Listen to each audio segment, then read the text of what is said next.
Hello, everyone, and welcome into today's episode of Jason Junk in the Trunk. I have no idea what number this is, but I appreciate you joining in. And if you can't tell already, I'm in incredibly rare form today, which means you're in big trouble. So I don't know why you're in my trunk with me, and I don't know why it's so cluttered, but I think you might be desperate for content if you're here with me, so I have to make it worth your time. You will not believe what is inside this trunk, nor will you believe what's outside the trunk.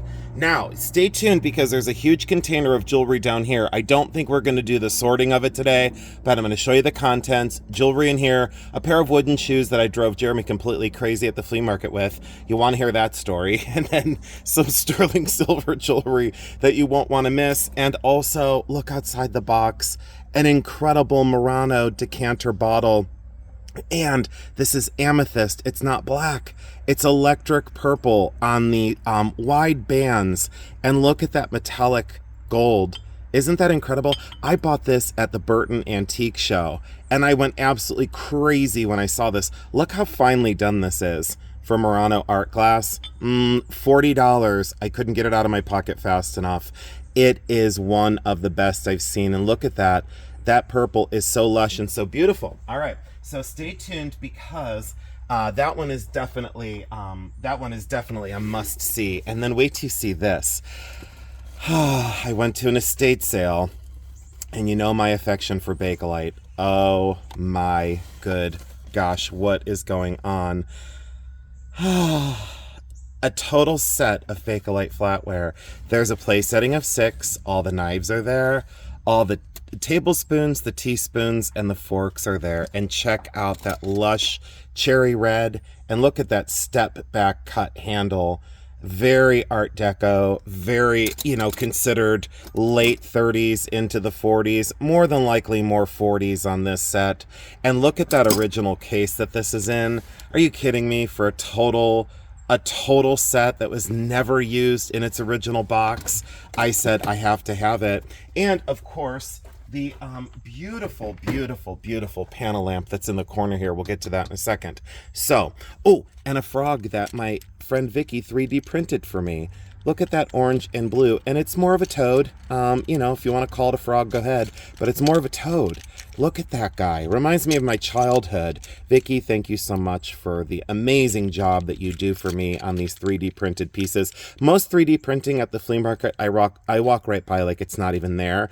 But what ingenuity. And you know that I will go from a panel lamp from the 1900s to a 3D printed frog. I'm all about craft, design, unusual. That's what I've always based my collections on. I just think it's a fascinating thing to see things that are 3D printed. The wooden shoes are hilarious. I got them for $1, and I flicked my shoes off, and I put these on, and I chased Jeremy through the flea market for like 15 minutes. He was so over me. These were only $1. $1 for wooden shoes. Would you have bought these to drive your spouse completely crazy? Because I did. Look at how cold they are, though. I think I'm going to wear them another time just to really to drive Jeremy crazy. Can you let me know in the comment section below? I'm working on some new ideas for some videos to bring you some very interesting and quality content through the fall and into the winter.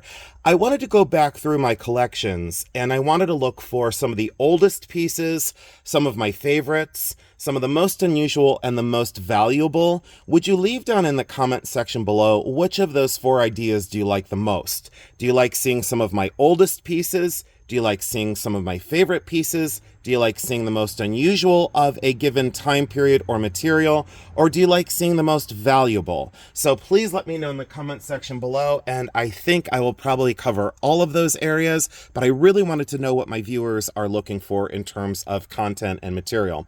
Sterling silver dichroic glass bracelet. Loved the color of this stone, and watch the color shift of that dichroic glass. Look at the blue here. Watch it goes into electric purple. Do you notice that? That orange starts to go into green. Anytime you see these, pick these up because these are not that easy to make. Sterling silver is through the roof for material in terms of the price, but look at that. I said, absolutely, yes, I have to have it.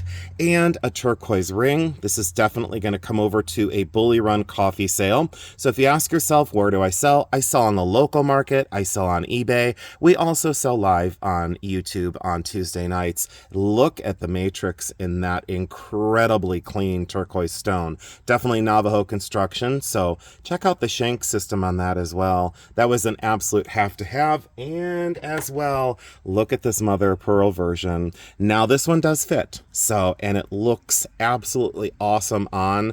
That might be a keep for a couple months just because there's something going on with that design that I really like, and I can wear it in two different directions. Look how that crawls up the hand. I'm going to leave that one on for the video. That is Navajo and wonderful sterling silver and shell. Look at the way that is constructed. I said, yeah, that's a have to have, and it was very affordable. I think this was $40. I can't make that for $40 today. There's no way. The price of silver, I made this ring, the price of silver is through the roof. Buying the gemstones is through the roof. Everything is very expensive when it comes to luxury or things that aren't a necessity in life. But boy, doesn't it make it a beautiful life to have such things like that. So all I would recommend is save up and buy the better version of what you're, seeking.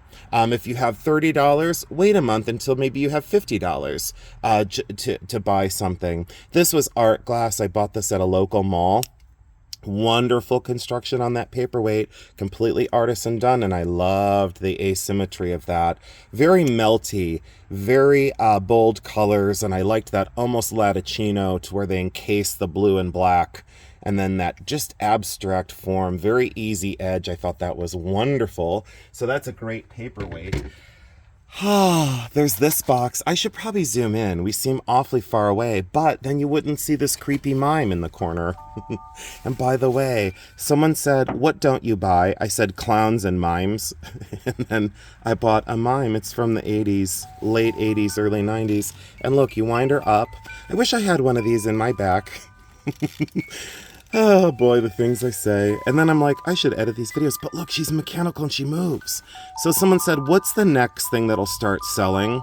Well, guess what? Late 80s, early 90s. The kitschier the better for most people. These, when they were retailed through stores like Little World in the malls, they were extremely expensive back in the day. I bought this one for $2. The last one I had like this, I sold it for $65. I said I would never buy such things because they were things that I grew up with as a kid, going to the mall and seeing these. But this one being, animatronic and a wind-up, her head and her hands move, musical, great outfit. I thought that one was an easy sell at $65 to $85.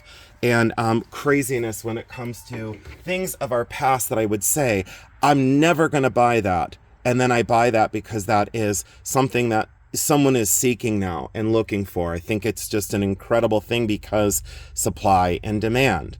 The demand is going to be high, the supply might dwindle, and then prices are going to start to go up.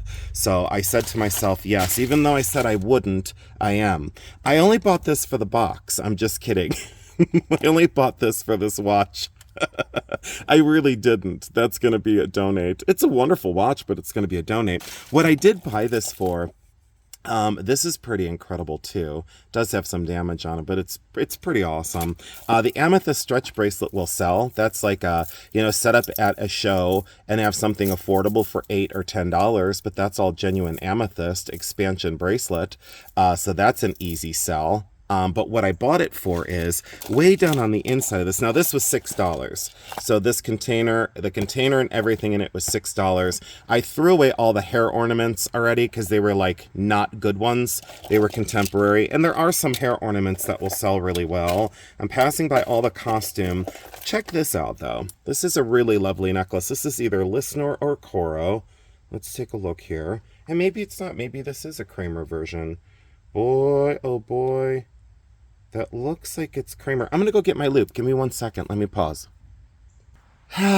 Never leave home without your loop. So, like I said before I paused the video, I don't think this is Coro or Listener. I actually said it was Coro Listener. It's Kramer. Look. It's actually Kramer, and that is the original hook. Check that out for a Kramer rhinestone necklace, though. Pretty beautiful stones. I love the gold tone, late 1950s. That is a creamer, but check out the quality of the rhinestones.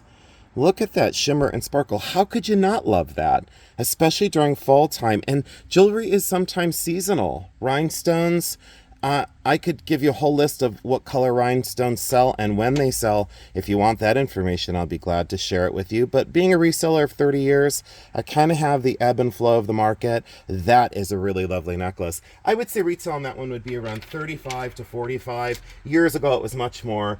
And yeah, so what I bought this for, I didn't buy it for that. I bought it for this paper clip. I bought it. I'm in rare form today. I hope you're enjoying this.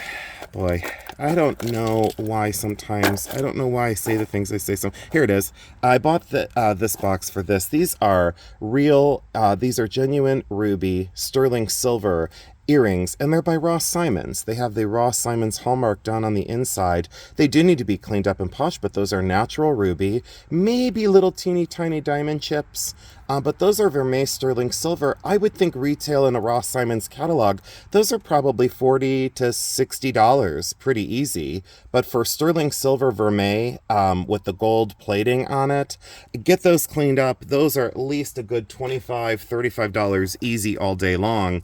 And I don't know if, no, the other earring of this isn't in there, but I can harvest stones out of this. It's more contemporary. The stones are haphazardly just glued in. Cool, but I can harvest these stones and use these. These are all glass or Austrian crystal, and I could definitely harvest those stones and use that. These are not real. No, those are not real pearl. And I'll let you look in the bottom of the box and see all the dirt and grime. And for those people that say I stage the videos, yeah, I just get random dust and dirt and disgusting stuff, and I sprinkle it in the bottom of every box so it looks more authentic. And I also collect broken beaded bracelets just so it looks better. But I bought this, I bought this at the one store that Jeremy and I go to down in Berlin, and these are just costume as well, the ones I passed by. They're lovely, you know, they have their place, but look, you know, I say about contemporary costume, and people say, why do you pick on contemporary costume? I don't, it picks on me. This makes it a difficult life to take a nap and to sleep if I have to glue in all those stones to sell something. And I say, I don't think so. All right, enough of that. And look, I asked her to gift wrap this for me, and this is what she did. And she said, be thankful that I had a piece of paper for you. And I said, thank you for the gift wrapping. Jeremy's so embarrassed by me, and now I know why. It's the things I say. I still can't believe I bought this. I should have been called Jack, and then that way you could have called me anything for a buck, Jack. But look at how well her face is painted. Yeah, that was... yeah, that was just, it was a have to have. I couldn't leave it behind, and it's still making noise in the background. All right, this side that you haven't seen, Viking glass for Jeremy's collection. Crunchy paper, because you know how I love crunchy paper in my videos, as I throw that on my driveway. And then this one. This is a Michael Kors miniature kind of wallet. Check this out. This is an authentic Michael Kors. And you won't believe this, but see, here's the thing. I don't know anything about Michael Kors. I just don't. Here's the original tag. There we go. The price has been ripped off, so I didn't know how much it was. There's the Michael Kors paper of how to care for your bag. And what it should have said in here is, apparently the person couldn't read Japanese or Chinese, because it should have said, do not store your roller pen by your wallet, because there is a pen mark. Where did it go? Here, there's a pen mark right here. Look at that little pen mark. So that person should have read the instructions. Do not store your pen next to your little tiny wallet purse. This was just, I think what happened was I noticed the color, and then I saw the MK and I go, I think that's Michael Kors. Everyone else out there that does bags is like, why are you bothering? Well, guess what? Look, it's in great shape. Do you know how much this was? Are you ready for this one?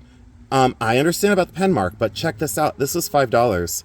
And it has a shoulder strap, and look at the inside. Clean, clean, clean, because it was never used. Now, guess what? The same seller had this bag in the corner of the booth. And I think, let me get that out of here. Oh, and this is for Jeremy. So if anyone wants this, you're going to have to fight Jeremy for it, and you're probably not going to win. Have you seen the size of him lately? You're not going to win that fight. Viking. Look at that. And he is one of the most peaceful people I know. Jeremy has such a tolerance. I mean, he's been with me for 10 years. Do you think Jeremy's a saint? Please leave that in the comments section below. Viking label. Yeah. I'm nuts today. I just noticed. I'm absolutely crazy. This was $5, and this was from the Michael Kors lady, and then this bag in the corner that you won't want to miss. This was $5. And this is what started the whole process. I almost said problem. But when this was $5, I asked her on the Michael Kors, expecting her to say 25, 35. That's what I expected on the Michael Kors piece. And she said $5. And I was like, even with the pen mark, the answer is yes. I mean, how many times are you going to buy a purse and within an hour you're going to have a pen mark on it? Or where? You know? So I thought, hey, it's broken in. This one was in perfect condition. I couldn't believe this. So this was on a clothing rack behind where she was. So many designer bags at the flea market are fake, fake, fake. This is real, real, real. And look at this. There is the brand, and it's Rioni. There we go. I'm not even going to try and pronounce that. Is it Rioni? Rioni? Oh, in Ohio, I say ordinary chardonnay. So anyways, look at how this is protected. No one ever carried this bag. Look at the inside. What is going on? Oh, there's a guest thing. Is there anything in here? I guess there's not. Oh, the jokes today. I need to stop. I wish she had the guest bag, because I would have bought that one too. Look at the inside of this. Totally leather. Really well done. And look, all the plastic is on all the hardware. She never carried this bag. What is this? Oh, that's the original purchase card. So look, the lining is marked. Look at the condition of this, and the quality of this said, I am a quality handbag purse. And check out the gold hardware. So after I bought this for $10, right? I bought it for $10. I bought that for $10. Look at the design all over the bag. I bought it for $10. Do you know, I looked this up after I bought it. I found one online on like the Real. It was $249 on sale.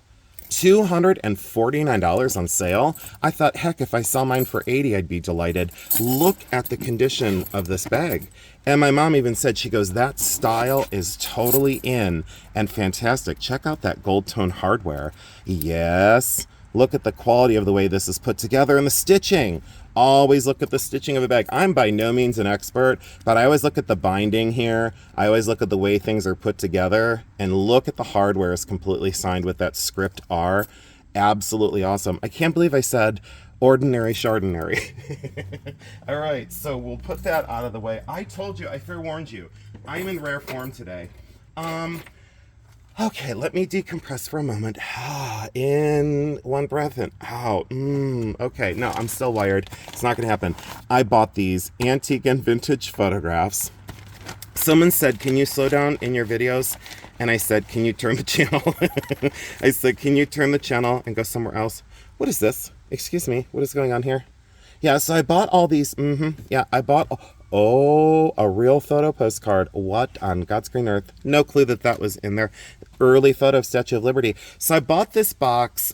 Jeremy and I were, look at the old beach scene. What? This is going to be completely loaded. Look at this guy. Look at this guy being a smart aleck. That would be me. Jeremy, I'd be like, Jeremy, take a picture of me. Let me run up on this hillside and pretend like I'm pushing this tower back in place. I don't know what this is. Some sort of factory. Oh, wait. Brooklyn. Was it? Oh, listen to the acorns in the background. Brooklyn Navy Yards, 1940, New York City.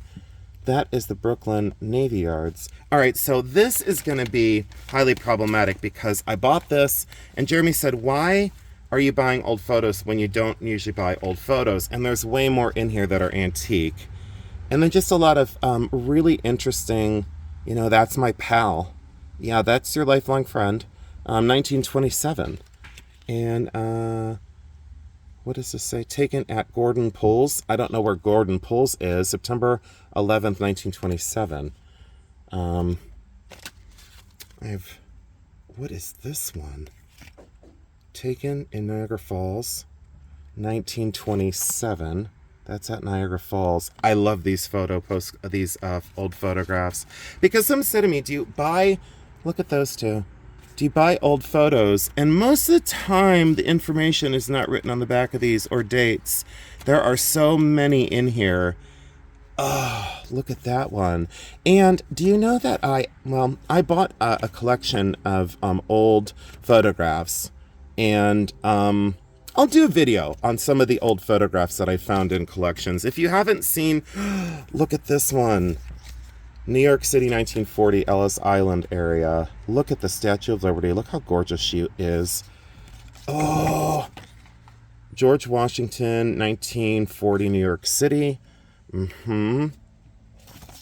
These are great. And a lot of times I did buy local photos, and there was one that I purchased from Zoar, Ohio, and it documented a building that someone had said had burnt down, historically important building from Zoar. So I gave it to the historical society. Look at that one. How beautiful is she? See, I would actually just frame this and put this up in my house because I love everything about this. I love her face. I love her outfit. Look at her jewelry. Look at her little clutch. Her awesome shoes. What? The tile floor. This surround. This kind of deco style here and the streamlinedness of that. What a gorgeous photograph. That's a keep. I'm going to set that one aside for myself. That's a keep. I just threw that in Jeremy's. This is a great wedding photo. I would guess it would be, yeah, it's wedding. Taken November 25th, 1927 at Sophie O's wedding.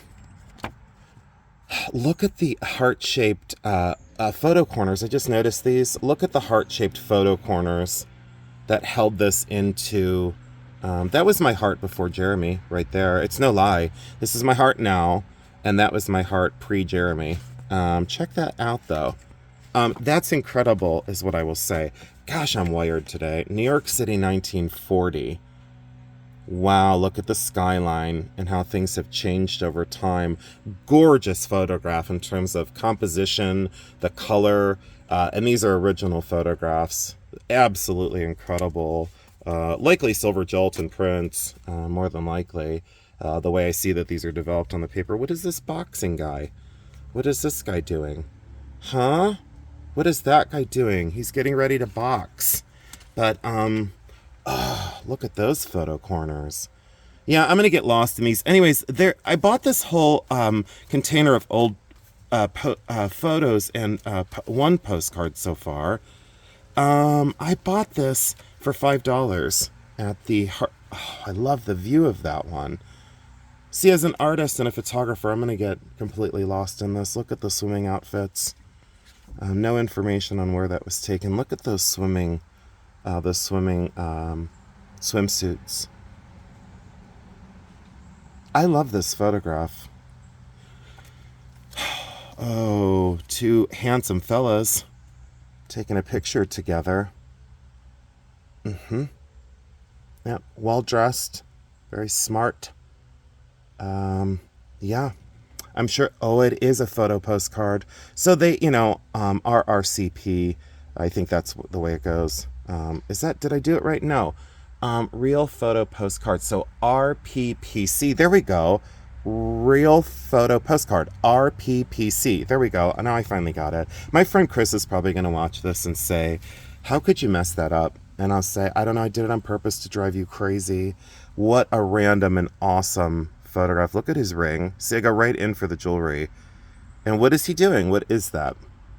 Does anyone know what that would do? It's some sort... Oh, I got it. There's the millstone or the grindstone. And this gentleman is sharpening some sort of tool or blade. That must be some sort of blade. And look at that. Oh, look at the detail of... Now, why is that tin can floating? Hold on, I'm a little confused. Does anyone see what I'm seeing? A tin can floating in air. Is that on a fence? No. Why is that so in focus on the foreground? Is anyone seeing what I'm seeing? Are these two magicians? I'm really serious. All right, that's got it. We're going to further inspect this. Taken September 27th at the old grindstone. Well, that makes sense. I should have just looked at the back of it. That's the old grindstone. Well, at least I got it figured out. But why is there a tin can floating? All right. And why is that framed like that? All right. All right. I don't know. I could go through. There's a pile of these, but for $5, that's interesting. For $5, can I tell you about one of my postcards I sold one time that I didn't think was very valuable? No, we'll save that for another story time. 1920s. Let's see here. Oh, look at the fashion. What? And people say, why do you want old photographs? Why wouldn't you when they document the jewelry? Look at her grape necklace. Oh, now I need to find... Look at her. Her little tiny buttons. What is that? It's part of her outfit. Look at the cloche hat. See, if I found that hat, I'd get $165 for it today. If I found that one, I'd probably get $55 for it. Look at the shoes. 1924. The exposure on these cards is wonderful. A lot of time when you find the old photographs, they're not as cool as this. Oh, yeah. Yep. That's being committed to my permanent collection. What? Yeah. She's adorable, don't get me wrong. What on earth? Look at that face. Oh, 1925. That's a keep. Oh, that outfit. Look at her little shoes. See, now I'm going to go... I can't believe I'm spending so long on these. I hope no one's annoyed by me today. If you are, it's okay. I forgive you. I forgive you. Taken June 5th, 1927. Columbus, something... I don't know. Dam. Columbus, Ohio. I wonder if that dam is still there.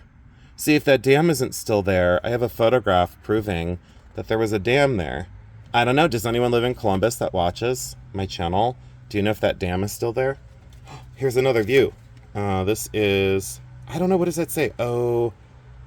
Chassis? I don't know. I spent a little while in Columbus when I would go visit my friends at the university. And... I didn't want to be a Buckeye because I'm already nuts. Taken Mr. Something Field Yards by don't know something 1927. Some sort of stadium. There's another one of the dam.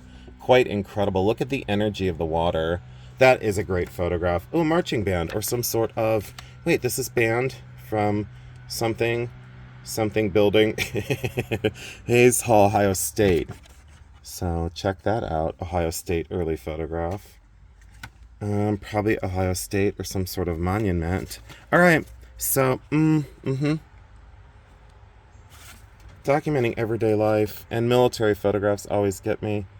I don't want to make any more comment on some of the things that I've given to museums, but I've actually, what is this? Oh, yeah, I'm going to have to go through all these because there could be some more important buildings. Please, when you find old photographs, take your time and look through them. Look at that dog. That's a keep, 1927. You should see how many old, oh, look at. Oh, I absolutely love this, 1927. Look at that scroungy little dog that was someone's best friend, and look how he's tied to the railing there on the steps. What a cute little guard dog that was. That was someone's best friend. That stays with me. That, that's a dog that I'd like to meet down the road. Eventually. Some of these animal photographs are just great. This is an antique one. This is Alma Lambert Kane from December 10th, 1900. And I love these because it documents the hairstyle and the outfits and the lace. So you can see the outfits being worn. And of course, so many more. Okay, let's get into, that was an amazing buy. $5. And I had no idea what was in it. And I already kept, looks like 4 photographs out of there. This is the quilt that I bought out at Hartville. This is completely hand done. Late 1930s, transitioning into the 1940s, completely hand-pieced and completely hand-quilted. There is wear to the binding. So on your quilts, the wear on the binding, it can be remedied fairly easily if you have someone, or if you can do it, put the binding on the edge and restitch that. You can rebind quilts without a big issue or problem. This one does have a few slight stains on it, very light stains. It's a very large quilt, and look at the hand quilting. Not the finest I've ever seen. Stitching per inch, it could be much, much finer and much better. I'd say there's probably around 6 to 7 stitches per inch. I look for quilts that are between 10 and 12 stitches per inch. I know I'm kind of a stickler on quality, but look at the different fabrics on this quilt, and it just keeps going and going and going. The pattern is like a 4-pointed star, and then in between appears to be like a snowball or a round ball. So it has this optic push and pull between the stars and then that kind of round pattern. This was only $25. I couldn't even buy the fabrics to make this for $25 today.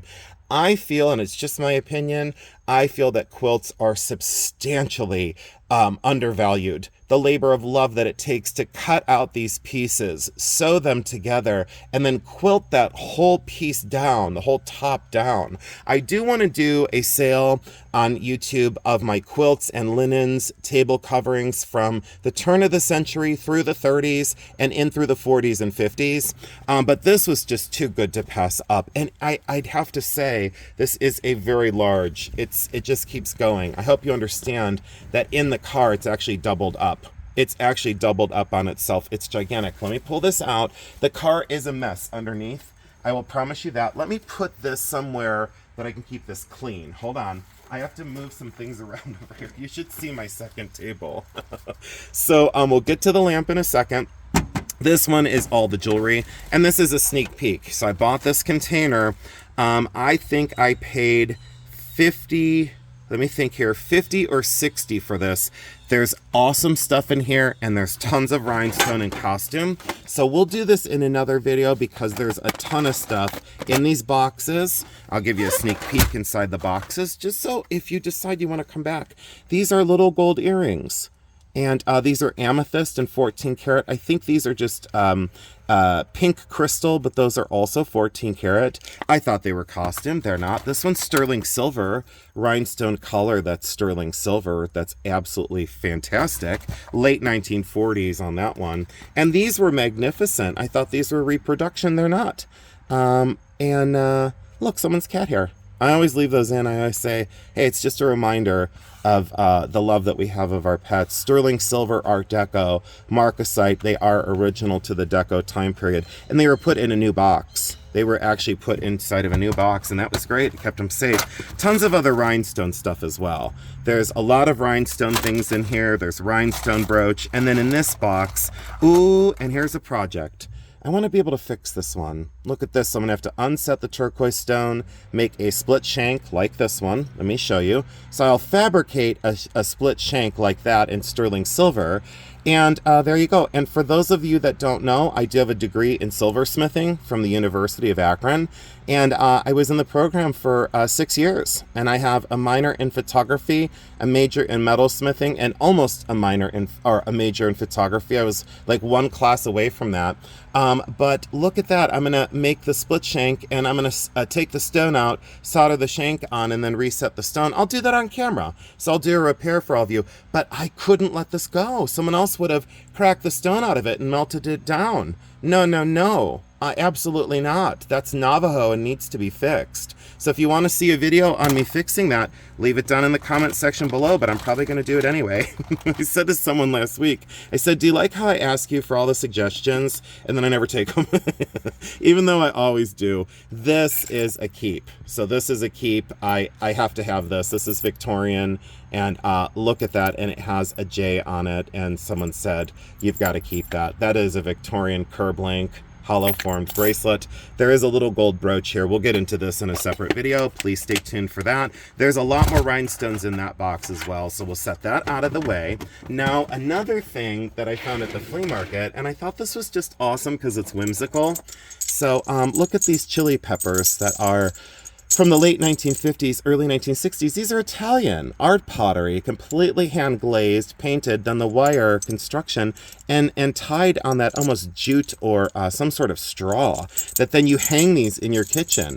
I have onions. I have like, I think there's one that I have that's tomatoes, and I think I have another one, but these are becoming more and more collectible these days. This was $5. I sell these between $55 and $65. I think these will go up. Look at the labor of love to make all those little chili peppers that you hang inside your kitchen. Late 1950s, early 1960s, vintage on that one. Another thing that was a gift, and I don't want to do gifts in this video, but there was a card written to me. This is completely filled with turquoise, and this is completely filled with gemstones. So let me slip this out of there. There's a receipt for that. Has the previous owner's address on it, and this was a gift.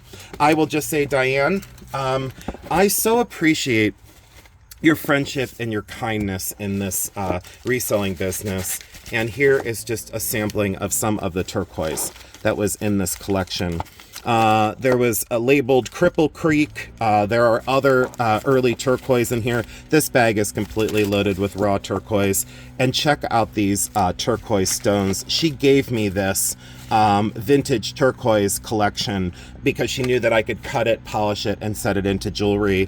And I just was so delighted. So Diane, I have to say thank you so much for your generosity, not only in your gifts, but your friendship.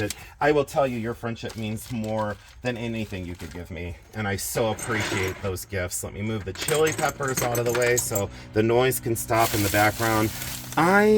This was another thing. We'll get into that in another video. Oh, there's my red pen. See how distracted I get? People are like, you're too much. And I said, no, I'm just enough. I'm like Carmen Miranda. Too much fruit is just enough. Oh, gosh. This was... I can't believe I'm going to show you this. This was a gift from my friend Jason.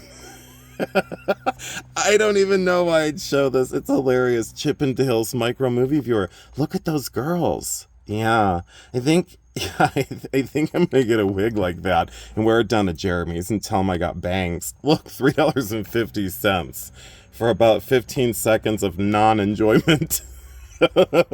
What? I should use that as my thumbnail.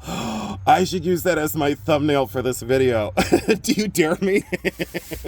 Don't dare me because you know I'll do it. All right, check this out. And we went from a Chippendales micro viewer to one of the most beautiful beaded purses.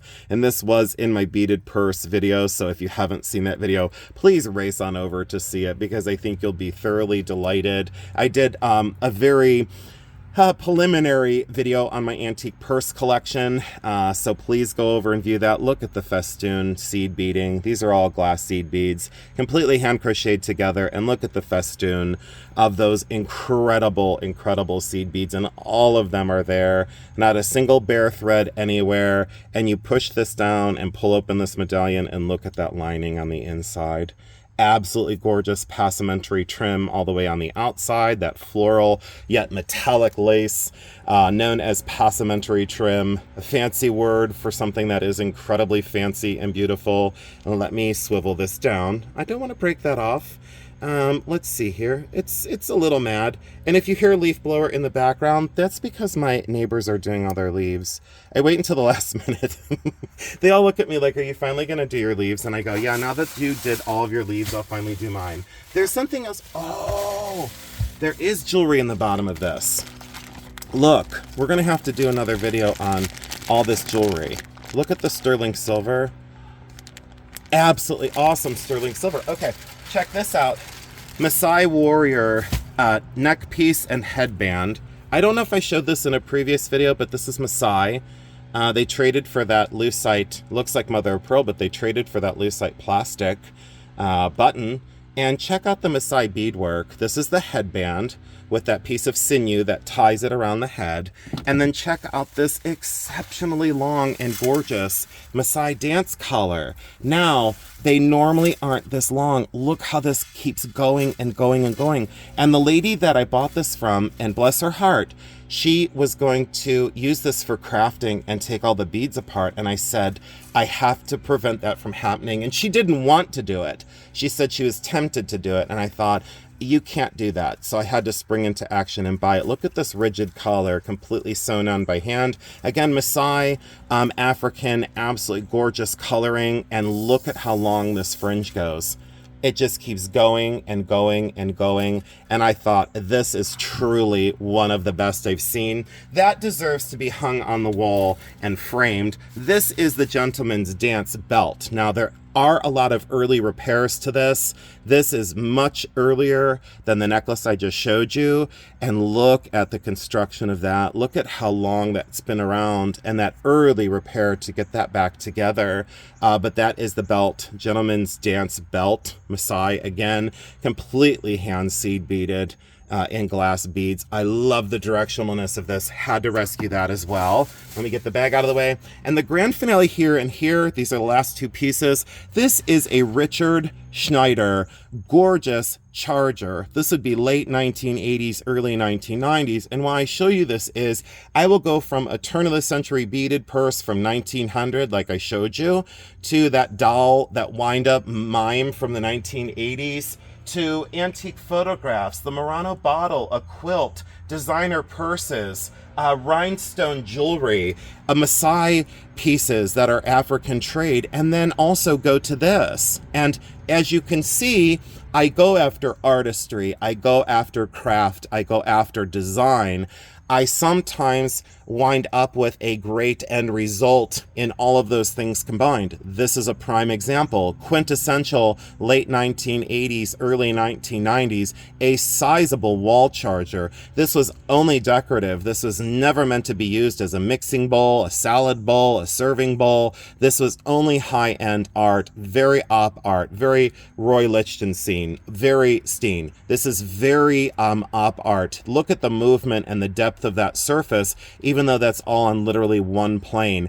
I love the way he used that clay body as part of the design and part of the texture and directionalness of this. It is meant to hang in this direction, as right here. There are the three areas. So he wanted this very directional. Your eye rests here, but then it takes off here and here. This is very directional. The whole balance of this piece is magnificent. Yellow, purple, black, and that terracotta. Absolutely stunning piece. Again, going to go up in value drastically over the next probably 10 or so years. And there is the signature on the back of Richard Schneider. Such pieces and this is hand thrown. So see the rings? See the rings all the way around? That's completely hand raised. That's completely hand formed. It's not factory done or mass produced or cast. That's completely hand raised by Mr. Schneider. And again, I think you could hang it in several different directions. I almost like that because this starts to really take off. It starts to draw the eye in, and then that kind of, see how this draws the eye in and then your eye goes around and then it goes right back in. I kind of like it that way as well. Several different directions that you can hang these pieces. I would say value on this one now, pre-auction estimate would be $200 to $300. It might go $165. It might go $250. That's the value today. I think it's going to go up if you were to ask me. And the last one is this panel lamp right here. Let me move this out of the way before this gets broken. Give me 1 sec. I'll be right back. I just want to say thanks again for joining in today. It has been an absolute pleasure to have you. And if I seemed like a bit much, that's because I was. I'm well aware of when I'm hyped up, and so many of you love the energy, so just got to keep it honest and transparent. Here is this incredible cast iron base for this lamp. It is all original, slightly different color because, again, the shade gets polished and dusted more frequently, so it will wear the gold down over the years. That Dior finish. Look at the way that this is done. It might be ormolu. Maybe instead of Dior, I should say ormolu. Look at the way this is constructed. Absolutely wonderful arts and crafts style. And then the shade does come off. It lifts up, and I'll show you on the inside. The original fitter cap, the original floral finial. A lot of these you can attribute to Wilkinson and Mosaic. I mean, there's so many different ones. We will definitely get into Handel. Sorry, I almost forgot that one. We could get into makers in other videos. This is now in my permanent collection, this would be, if I decide to keep it, this would be the 23rd that I now have. I have 22 in my collection. Most of them that I've kept are very great examples of them. Egyptian revival, more decorative shades, more complex filigree, more detail in the bases. This one is right on the cusp of one that I would keep. This, again, will I keep it? Probably not. But I'll show Jeremy and I'll say, do we keep or do we sell? I did actually put this into inventory, so technically if I go to sell it, I'd have to take it out of inventory. There's the double socket, and look at that fitter cap, like I said again, where that shade just sits on top. And there is a tight hairline to one of the panels, but that's okay because it's to be expected. But there is the top. See that top fitter? And look at the filigree. These are slag glass panels, and when people call these Tiffany lamps, us in the business, we just kind of giggle because we go, well, it's technically an 8-panel slag glass shade lamp. And look at the construction of that filigree. Always make sure that's in great condition. And then on the inside, just make sure that these stays are present. Those little fold over tabs, and look at that gorgeous slag inside of that glass. A lot of people will say that's Kokomo glass. On this specific color, I'm not sure that is correct, but check out that construction on that shade. Absolutely wonderful. Now, if you think that you know that they are, not signed, always look on this inside edge all the way around the lamp. Most of the time, the shade will be signed on this. Sometimes it'll be signed closer to the fitter cap, and a lot of times the base will be signed here. So check out a signature here, a signature here, and also a signature on the base. This one is not signed. And here, if it was signed here in like an arc, those are usually Bradley and Hubbard. Bradley and Hubbard did both the shades and the bases as well. So I think they had help on the glass portion, but I know Bradley and Hubbard did the metal on the shades, because I do have one that is Bradley and Hubbard, and both the shade and the base are appropriately marked. And there I nestled that right back in, and see how that edge fits right onto this. If this was a marriage, like the shade wasn't original to the base, it would not fit that tight. So please watch the tight quality of the fitter cap to the top here. A lot of times there are vent holes here for the heat to rise through the bulb. Remember on these lamps, please, please, please, because the bulbs are so close to the shade, please only use well, at least under a 40-watt bulb. A lot of times even a 40-watt is too powerful. Now with the new LED bulbs, that keeps the heat down. You will not crack your panels. You will not start to melt the spelter. And you will also prevent the crystalline formation of the stress of these straps. These straps do get very crystal formation, like work hardened, like a paper clip. And as a metalsmith, I can show you rather than tell you sometimes, but please understand these straps do get tired. A lot of times when my lamps are not in use, I will store the shade separate from the lamp, and I will just do this. I'll put the shade over here, I'll put the base over there, I'll put the shade down here, and that kind of helps keep this formed better, keeps it together better. See what I'm saying? To where the tension is then off the center of this, because that's a lot of weight pulling just on this. Just like your flapper dresses, do not hang flapper dresses on hangers. That heft and the weight of the beads will pull and shear the shoulders right out of a flapper dress. I've seen it so many times, and it's so incredibly sad to see. So I always say, fold your flapper dresses in acid-free paper or a linen sheet, fold them, and then put them in an archival box. Keep them that way. People ask me all the time, how do you store your collections? Very, very carefully and very mindful, so that I don't have damage in my items. Once they're damaged, they will always be damaged, because restoration, you can only get so far with the restoration of such pieces. Thank you again for joining in. I hope you enjoyed the video. It felt like a marathon today, but I'll tell you what, it felt really good to share all these pieces with you. I hope you enjoyed this junk in the trunk. I work very hard for all of you, and I know you appreciate it. I appreciate you so much, and I leave you with, I love you because I do.